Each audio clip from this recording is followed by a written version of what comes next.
welcome back to the Pulse. Now, this afternoon, the Ghana Union of Traders Association is asking its members to keep up the fight for government to address the free fall of the cedi. The group yesterday suspended its radical decision to shut down all shops in protest against the poor performance of the country's currency.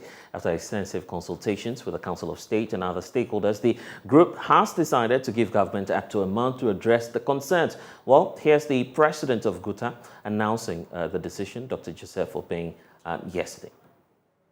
So many things that they are doing that we do not know, but we were to embark on our demonstration, and trust you me, we are going to make a definite statement on Monday, and our members have told us that they didn't even want 1 day and that we should do it for 2 days.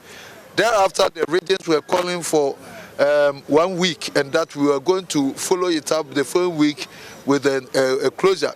So because our problem is such that we need a solution, and that we need something that will give a pinch to the leadership, and that's what we wanted to do this. We were not going to do this out of malice. So when Council of State, out of its own wisdom, called us, we had earlier been called by the National Security, the Trade Ministry, and then also the Finance Ministry. And then we have had joint meetings and all that, and very interesting discussion were put on.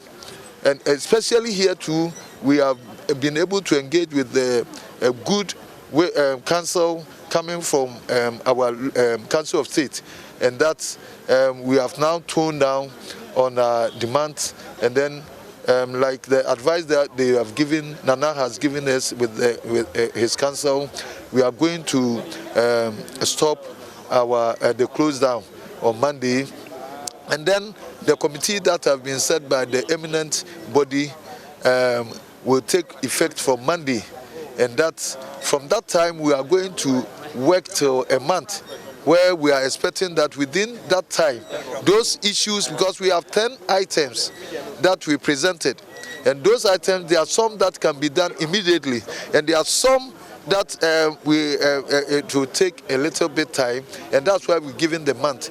And we trust in the leadership of the Council of State, and then the council that they are giving us, and especially when they are dedicated to the cause. Because most of them have traveled and they are in recession, and they have to convey. Because of us, how can't we listen? We have to listen to them. They are our leaders. We respect them. We couldn't have done anything, so we have to swallow. If you have ego, if it is pressure that is coming from our members, we know that our members are not going to be happy. But truth be said, that we have to listen to good counsel coming from no other place than the Council of State.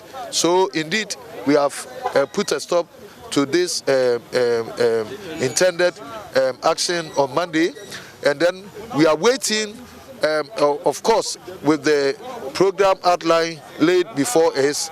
Within a month, we have gotten a lot of results, and especially with kind of information, the insight of what is going to put to bear in terms of injection of funds and all that. It gives us hope that things are going to be done in the very immediate future, and that gives us a lot of hope.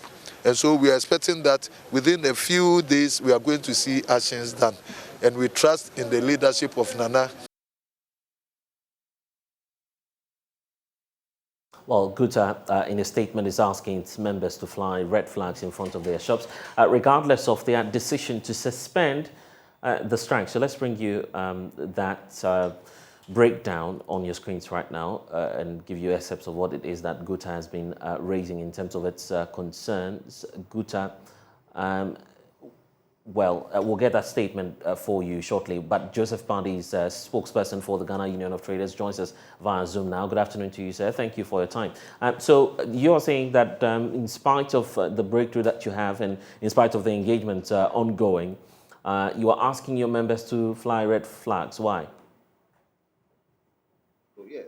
As a symbol of the lucha continua, the struggle still continues. Though we're suspending the how do you call it, the demonstration and then the closure of the shop.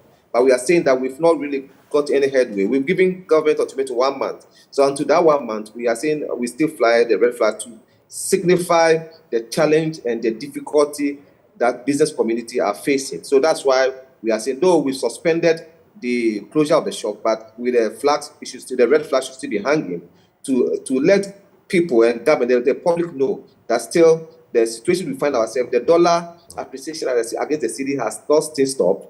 The inflation, 31.7 has not stopped. The interest rate, 35% has not gone. So why would you want us to take the red flag out? But we, like we rightly said, we've given government 1 month ultimatum to look into the short-term measures that will be taken to curb this situation, and then the long term, and the medium term, and the long term. So the committee is going to sit on Monday, and then I'm a member of the committee. We are 9 members from GUTA, and then I think 8 from the Council of State. We are going to meet and give a roadmap. They are going to invite all the agencies and the stakeholders to come on board. Bank of Ghana is going to be on board. Finance is going to be there. Minister of Trade is going to be there. So we're still fighting, and until we see that our business stop bleeding, the red sign there shows that the businesses are bleeding. So until we see every day, as we travel and ply those roads. So what is Bank of Ghana going to do? The measures they're going to put in place.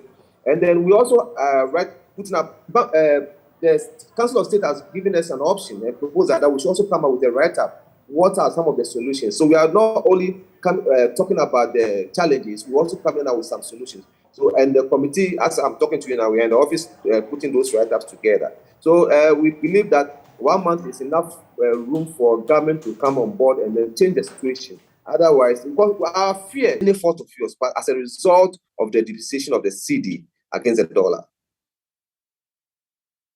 The 22% policy rate measure. So if you are saying it should be reversed, I'm not sure you are targeting the dollar properly, particularly when we know that the central bank says it's part of the measures to address the free fall of the cedi. So what is then? The business community have to go to the commercial bank to borrow. What business, as it stands now, can borrow at the rate of 35%? But let's hold on to that. So we sent out the press release to that effect. So we are asking our members to go back to their businesses on Monday. They were not happy anyway, but then we have a role to play in the governance aspect. So we believe it's a collaborative. Your members to collaborate with the directive. It appears that amongst your ranks and file, I mean, we have some members who are not happy with this decision to dialogue.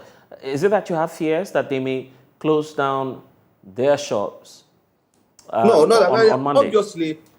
Obviously, you can't have all. You can't have all to agree with you.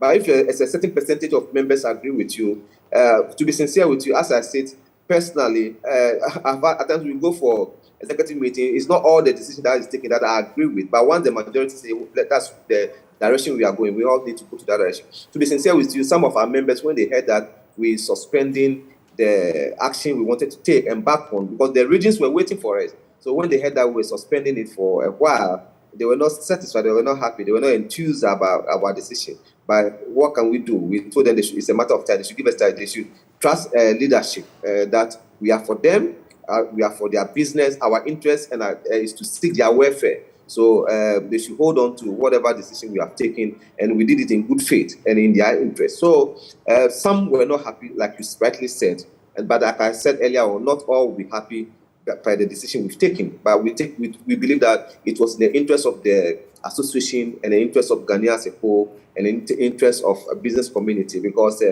you know better will come out of it. But if nothing good comes out of it, we will go back to the status quo. It still remains. Joe, I'm grateful for joining us here on The Pulse.